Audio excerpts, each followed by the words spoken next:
Howdy y'all. So these are the headphones that I use at my day job. The really nice Sony INZONE ones I bought with my own money. And because I'm taking calls all day, it's nice to have something that's comfortable and sounds good. I've been using them for about a year and I like them a lot, to the point where I saw another pair on Goodwill for like 20 bucks and I picked those up. But unfortunately, this one doesn't work fully. Now this isn't the one I bought off Goodwill. No, this is the one that I bought. And the mic is broken. Like it just, there I guess is a broken trace somewhere here that prevents it from having sound come in. So these headphones, like, you know, still function as like audio things that can go into your ears, but I can't use the mic on here. And if I'm gonna be taking calls all day, I kind of need that. So thankfully I have the other one and that one's working. So I'm using that in the meantime, but I want to see if I can try to get this fixed. So that's what we're gonna do today. What's also kind of dumb about this is it has a 1-year warranty and it broke about like, I don't know, a week after that. So thanks Sony. Granted, I probably would have just fixed it anyway because I'm mean and insane, but maybe I would have used the warranty. I don't know. But let's see if I absolutely destroy these trying to fix that. First things first, I gotta get these earmuffs off. Apparently it has a lot of clips and dowels. So let's see if we can get in there.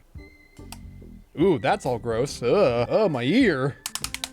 Well, that's removed and disgusting. Let me go get rid of all this gunk. Well, now we're in there. Ooh, gonna need a very fine screwdriver for this. Looks like we got 5 screws to deal with. And the magnet is immediately grabbing the screws, so I gotta be very careful, I guess. Let's see, are these all the same length? Those look like the same length. Oh, thank goodness, those are all the same length. Now that I have this open, it looks like I need to be a little bit careful because, oh, those solder points are tiny. So we got the rocking mechanism here. We got the board right here to charge it. This looks like the main board. Speaker is here. There's where the microphone goes. Well, let's begin removing this board. There we go. Now it's not going to get very far because of this. Let's start removing the microphone assembly here. Ooh, that is not budging. That feels like it's stripping. Well, if that's as thin as the wire is that goes to the mic, I'm not surprised that this broke. Well, I don't really think I can see myself having that be fixed like that. So let me get the soldering iron and we're just going to disconnect the 2 traces right there. Well, now I can guarantee you the mic does not work since I desoldered it. Jeez, yeah, look at how frail those wires are. No wonder it probably got split somewhere. So I'm starting to think there's no really savaging like this part out here. So I think I'm just gonna cut here and make my own mic adapter. This feels so wrong. I can't even see where the wire is that's in there. Well, I got the mic off. So the wire is very, very small that's in there. Well, all right. And that just snaps off like that now. There's the wire. Well, we should have enough wire to do something with. Now I'm just gonna cut this off. The microphone now has been completely removed, and we now have 2 little wires we can play around with, I guess. So when I was desoldering that, I forgot to disconnect the battery over here, so that's pretty dangerous. Luckily for me, though, it looks like I can just disconnect the battery like so. Oh, thank goodness. And now we don't have to worry about the battery. But now I have to have both open. I think we might be onto something here. I have a plan. I just got to get this wire soldered back in. That legitimately might have been the hardest solder job I've ever done on this channel so far. I even accidentally nicked this cable here with the soldering iron. So hopefully that's fine, but that looks like it's attached there. We'll need to do a little bit of continuity test before we proceed to the next step.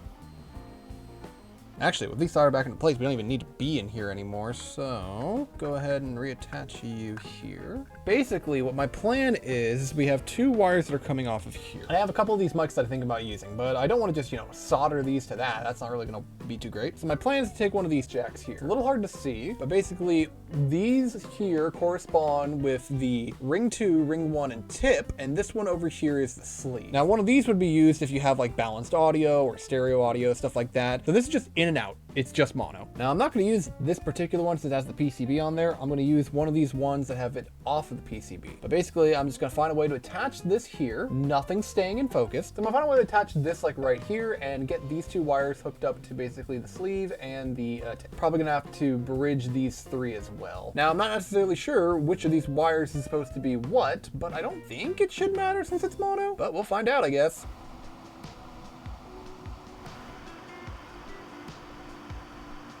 I think that's everything we need. I don't necessarily need to hear the audio quality at the moment. I just kind of need to be able to hear myself with the mic, because the mic does do voice pass-through. And we will plug back in the battery, because we're going to need that.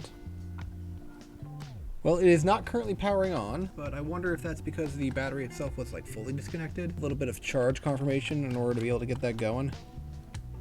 Okay, we want it to be in mute mode, and then we're going to plug our headphone in, and let's give it a try. Okay, well, I have it on right now. I can't exactly have it plugged in all the way for some reason, but like this works. This actually works. I need to figure out how I can record some audio with this. This is me now recording with the mic fully reassembled, and this time I did make sure that the microphone is actually pointed at my face, but this is everything. It's all screwed together, got the earpads back on, and I am very satisfied with how it came out. Well, I'm happy to report that this works. The only thing left for me to do now is to finish reassembling everything. Well, that, and I should also probably tidy this up. Cool. Only thing left to do would be to try to find a good way to get this to just stay there. So I got some of this museum putty we're just gonna try out. There we go. That looks good enough. And there we have it, a completely repaired Sony INZONE H9 headset. I'm really glad this actually is like fixable, and it's funny because Sony realizes that they made a mistake here, because in later models of this headset, they decided to actually have a removable mic. But that's okay, I have my own custom one right now, and thankfully the mic at least looks like it does still match the headset. But I'm very satisfied now with where this is at, and now I can actually put this headset back into service. That's gonna be it for now though.